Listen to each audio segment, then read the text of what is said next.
नमस्कार। आज के इस वीडियो में आप सभी का स्वागत है।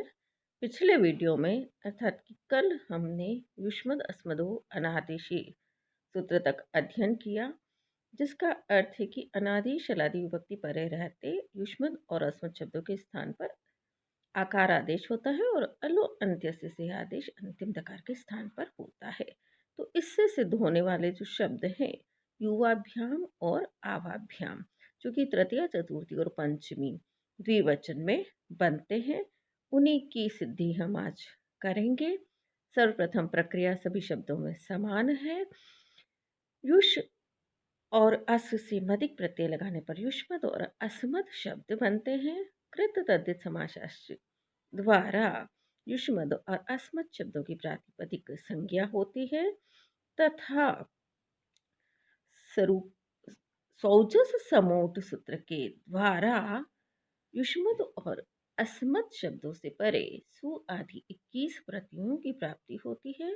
द्वैक्योर द्विवचनिक वचने सूत्र के द्वारा द्वित्व की विवक्षा में युष्मद् और अस्मद् से परे तृतीया विभक्ति द्विवचन का भ्याम प्रत्यय लगाने पर, या हम तीनों ही लिख सकते हैं, तृतीया चतुर्थी और पंचमी विभक्ति द्विवचन का भ्याम प्रत्यय लगाने पर युष्मद् युष्मद् प्लस भ्याम और अस्मद् अस्मद् प्लस भ्याम रूप बनते हैं। सरूपाणा में एक शेष एक विभक्त सूत्र के द्वारा एक युष्मद् और एक अस्मद् शब्द का लोप करने पर युष्मद् प्लस भ्याम और अस्मद् प्लस भ्याम रूप रहते हैं। तब युवावो द्विवचने सूत्र से युष्मद् और अस्मद् के मकार पर्यंत भाग युष्म और अस्म के स्थान पर क्रमशः युव और आव आदेश होने पर युव अद भ्याम और आव अद भ्याम रूप बनते हैं। तब अतोपनय सूत्र से अ प्लस अ कौन सा है? युव के व में स्थित अ और अद का अ। ऐसे ही आव के व में स्थित अ और अद का अ। तो यहाँ अतोगुणय सूत्र लागू होता है। तो अतोगुणय सूत्र के द्वारा अ प्लस अ के स्थान पर पररूप एकादेश होकर युव व हलंत हो जाएगा। अ द प्लस भ्याम बराबर युवद भ्याम। ऐसे ही आव व हलंत हो जाएगा। अ द प्लस भ्याम बराबर आवद भ्याम रूप बनते हैं। तब युष्मद् अस्मदोः अनादेशे सूत्र द्वारा अनादेश हलादि विभक्ति भ्याम परे होने पर युष्मद् और अस्मद् के दकार को आकार होकर युव और जो द है उसके स्थान पर आ हो गया प्लस भ्याम। ऐसे ही आव द के स्थान पर आ हो गया और भ्याम। तो युव आ प्लस भ्याम और आव आ प्लस भ्याम रूप बनते हैं। यहाँ आप देखिए कि जो भ्याम है वो अनादेश अलादि विभक्ति है। ये केवल समझने के लिए मैं बता रही हूँ, क्योंकि भ्याम में जो आदि वर्ण है वो है भ। वो क्या है? हल है। हल अर्थात व्यंजन है। साथ ही भ्याम के स्थान पर कोई आदेश नहीं हुआ है, इसलिए भ्याम अनादेश अनादि विभक्ति है। अब आप देखिए युव आ प्लस भ्याम आव आ प्लस भ्याम स्थिति है। यहाँ युव के व में स्थित अ और उसके बाद आ रहा है, और ऐसे ही आव के व में स्थित अ और उसके बाद आ रहा है। ये भी केवल समझने के लिए, सिद्धि में आपको सीधा ही लिखना है कि अकः सवर्णे दीर्घः सूत्र के द्वारा अ प्लस आ के स्थान पर दीर्घ एकादेश आ होकर युव व हलंत कर दीजिए आ प्लस भ्याम। ऐसे ही आव व हलंत हो जाएगा आ प्लस भ्याम बराबर युवाभ्याम और आवाभ्याम रूप सिद्ध होते हैं। अब अगला सूत्र है तुभ्यमय्यो गई। इससे तुभ्यम और मह्यम चतुर्थी एकवचन के शब्द बनेंगे। इसके पहले मैं तृतीया बहुवचन का जो रूप है उसकी सिद्धि बता देती हूँ। युष्माभिः और अस्माभिः, तुम सबके द्वारा और हम सबके द्वारा। तो प्रक्रिया वही है, युष् अस और मदिक उससे बनता है युष्मद और अस्मद। कृत अधि समासा से युष्मद अस्मद की प्रातिपदिक संज्ञा, स्वौजस समोट सूत्र से युष्मद अस्मद से परे सुआदि 21 प्रतियों की प्राप्ति। बहुशु बहुवचनम द्वारा बहुत्व की विवक्षा में तृतीया बहुवचन का अभिस प्रत्यय लगाने पर युष्मद प्लस बिस, अस्मद अस्मद अस्मद प्लस बिस रूप बनते हैं। स्वरूपाणाम एक शेष एक विभक्त सूत्र के द्वारा दो युष्मद शब्दों का और दो अस्मद शब्दों का लोप करने पर युष्मद प्लस बिस और अस्मद प्लस बिस रूप रहते हैं। तब युष्मद अस्मदोः अनादेशीय सूत्र के द्वारा युष्मद और अस्मद के दकार के स्थान पर आकार आदेश होकर युष्म द के स्थान पर आ कर दीजिए है, युष्म आ प्लस बिस और अस्मद में भी द के स्थान पर आ हो जाएगा, तो अस्म आ प्लस बिस रूप बनते हैं। अब यहाँ युष्म में म में अ है, उसके बाद आ है, ऐसे ही अस्म के म में अ है और उसके बाद आ है, तो अकह सवर्णे दीर्घ सूत्र के द्वारा सिद्धि में सीधा सूत्र से ही लिखेंगे। अकह सवर्णे दीर्घ सूत्र के द्वारा अ प्लस आ के स्थान पर दीर्घ एकादेश आ होकर युष्म म हलंत हो गया, आ और भिस। इसी प्रकार अस्म का म हलंत हो गया, आ और भिस बराबर युष्माभिस और अस्माभिस रूप बनते हैं। तब ससजुसुरु के द्वारा सकार को रू आदेश होकर युष्माभीरू और अस्माभीरू रूप बनते हैं।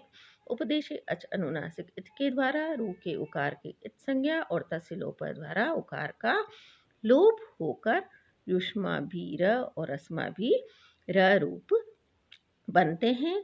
तब रका खर अवसान और विसर्जनीय सूत्र के द्वारा रकार को विसर्ग होकर युष्माभिह और अस्माभिह रूप सिद्ध होते हैं। अब हम तुभ्यम और मह्यम शब्दों की सिद्धि करेंगे। सब में प्रक्रिया वही है, युष और अस से मदिक प्रत्यय लगाने पर युष्मद और अस्मद शब्द बनते हैं और कृत तद्धित समास द्वारा युष्मद और अस्मद की प्रातिपदिक संज्ञा होती है। स्वौजस समूढ़ सूत्र के द्वारा युष्मद और अस्मद से परे सु आदि 21 प्रत्ययों की प्राप्ति और द्वैक और द्विवचन एक वचने सूत्र के द्वारा एकत्व की विवक्षा में चतुर्थी एक वचन का घे प्रत्यय लगाने पर युष्मद प्लस घे और अस्मद प्लस घे रूप बनते हैं। तब घे प्रथमयो अम सूत्र के द्वारा घे के स्थान पर अम आदेश होकर युष्मद प्लस अम और अस्मद प्लस अम रूप बनते हैं। अब अगला सूत्र लगेगा तुभ्यमयो गई। पहले सूत्र का अर्थ हम समझ लेते हैं। गई घे परे होने पर युष्मद और अस्मद शब्दों के मकार पर्यंत भाग युष्म और अस्म के स्थान पर क्रमशः तुभ्य और मय आदेश होते हैं। जैसे युष्मद प्लस अम और अस्मद प्लस अम में हम स्थानीयवद भाव से अम को घी मान लेते हैं और अम को घी मानकर तुभ्यमयो गई सूत्र के द्वारा युष्म और अस्म के स्थान पर तुभ्य और मय आदेश करने पर तुभ्य अद प्लस अम और मय अद प्लस अम रूप बनते हैं। अब यहाँ तुभ्य के य में अ है और उसके बाद भी अ है जो गुण है, और मय अद में भी मय में अ मिला हुआ है य में और उसके बाद अद का अ गुण है, इसलिए अतोगुण सूत्र लागू होगा। तो जब सिद्धि कर रहे हैं तो सीधा ही हम लिख देंगे। पहले तो हम इस सूत्र की व्याख्या कर रहे हैं तो यहाँ तक ही व्याख्या कर लेंगे कि तुभ्य मयो गई सूत्र से तुभ्य और मय आदेश होकर, या ऐसे आप लिखिए कि युष्म और अस्म के स्थान पर तुभ्य और मय आदेश होकर तुभ्य अद अम और मय अद अम रूप बनते हैं। तो इस प्रकार से तुभ्य मयो गई सूत्र की ये व्याख्या हो जाती है। इसके बाद सिद्धि में भी तुभ्य मयो गई सूत्र के द्वारा हम यही लिखेंगे कि युष्म और अस्म को तुभ्य और मय आदेश होकर तुभ्य अद अम मय अद अम रूप बनते हैं।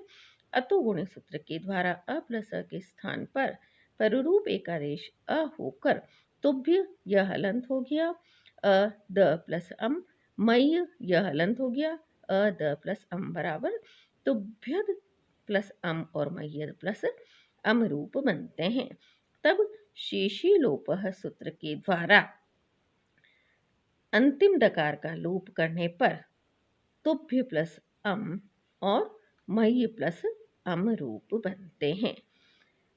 और अमी पूर्व सूत्र के द्वारा अ प्लस अ के स्थान पर पूर्व रूप एकादेश अ करने पर तुभ्य यह हलंत हो गया, अ प्लस अ का एक हो गया तो, और मय्य भी हलंत हो गया और म, ऐसे ही तुभ्य यह हलंत हो गया म, मय्य यह हलंत हो गया म, तुभ्यम और मय्यम रूप सिद्ध होते हैं। फिर पुनः लिखिए शेषे लोप सूत्र द्वारा ही टी अद का लोप करने पर तुभ्य में यह हलंत, मय्य में भी यह हलंत हो गया। तुभ्य प्लस अम और मय्य प्लस अम बराबर तुभ्यम और मय्यम रूप सिद्ध होते हैं। तो इस प्रकार मैंने तुभ्यम और मय्यम शब्दों की भी सिद्धि आपको साथ साथ में बता दी है। तुभ्यम और मय्यम चतुर्थी एक वचन के रूप है, तो इसका अर्थ है तेरे लिए और मेरे लिए। अब अगला सूत्र है व्यसो अभ्यम। इससे चतुर्थी बहुवचन के रूप युष्मभ्यम और अस्मभ्यम सिद्ध होते हैं। तुम सबके लिए और हम सबके लिए इनका अर्थ है। प्रक्रिया वही है जो हम सभी रूपों में देखते आए हैं। पहले मैं इनकी प्रारंभ से प्रक्रिया बता दूं। युष और अस धातुओं से मदिक प्रत्यय लगाने पर युष्मत और अस्मत रूप बनते हैं। कृतज्ञ समासाश्च के द्वारा युष्मत और अस्मत शब्दों की प्रातिपदिक संज्ञा होती है। स्वौजस समोट सूत्र के द्वारा युष्मत और अस्मत से परे सु आदि 21 प्रत्ययों की प्राप्ति होती है।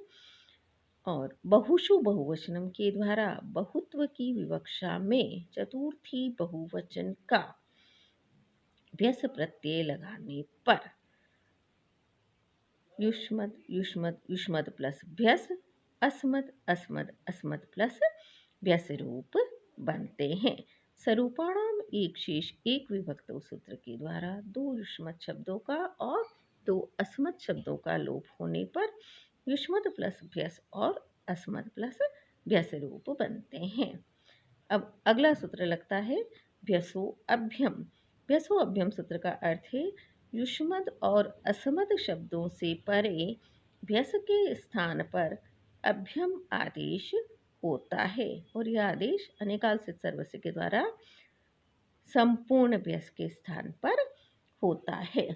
जैसे युष्मद प्लस व्यस और अस्मद प्लस व्यस स्थिति में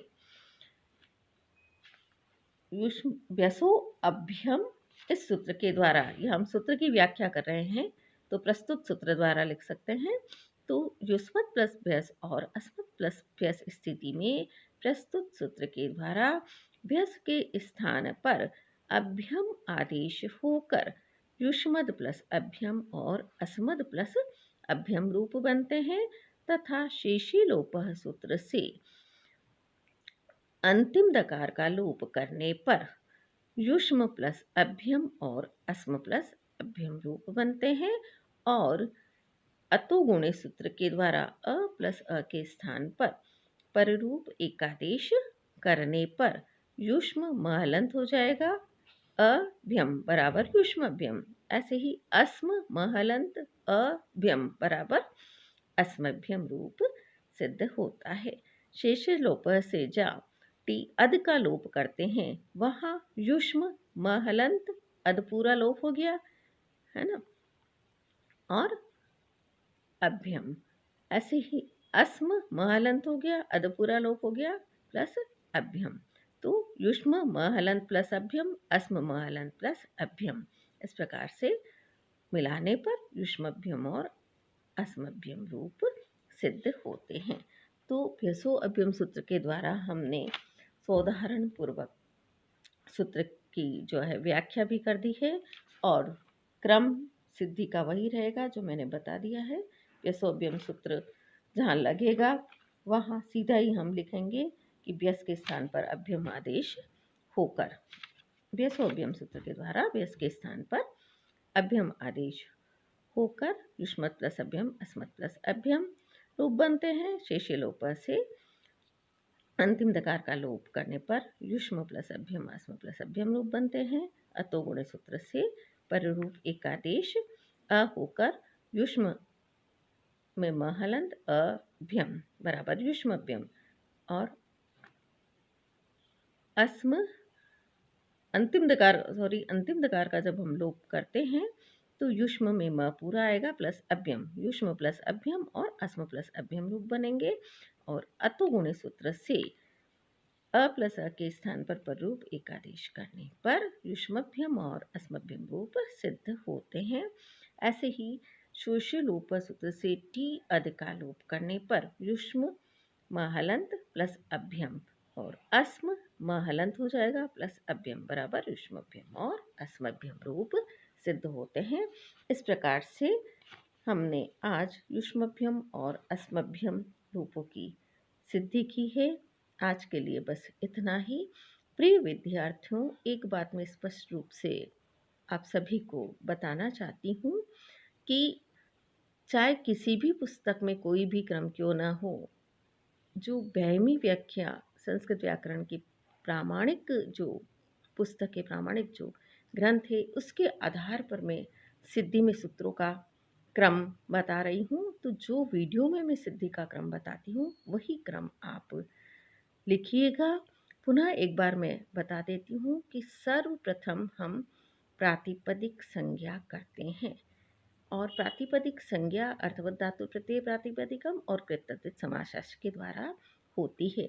जहाँ स्पष्ट रूप से धातु और प्रत्यय किसी शब्द में दिखाई देता है तो वहाँ हम कृत तद्धित समासाष्ट के द्वारा प्रातिपदिक संज्ञा करते हैं और यही हमारा पहला सूत्र होता है। उसके बाद स्वौजस समोत सूत्र से प्रातिपदिक से परे सु आदि 21 प्रत्यय लगाए जाते हैं। दूसरे नंबर पर यह सूत्र होगा, क्योंकि आपने जो सूत्र पढ़ाया गया प्रातिपदिकात और स्वौजस समोट, वह सूत्र भी यही कहते हैं कि ज्ञंत आबंत और प्रातिपदिक से परे सु आदि 21 प्रत्यय लगते हैं, इसलिए हमें यही क्रम रखना है। इसके बाद शब्द यदि एक वचन द्विवचन और बहुवचन का है तो एक वचन और द्विवचन के लिए द्वैकी और द्विवचन एक वचन सूत्र लगता है और बहुवचन के लिए बहुषु बहुवचनम सूत्र लगाया जाता है। द्विवचन और बहुवचन के शब्दों में द्विवचन में शब्द को 2 बार लिखा जाता है, बहुवचन में शब्दों को 3 बार लिखा जाता है और उसके तुरंत बाद में सरूपाणा में एक शेष एक विभक्तो सूत्र से 2 बार यदि शब्द लिखें तो एक शब्द का लोप हो जाता है और 3 बार शब्द लिखें तो 2 शब्दों का लोप हो जाता है।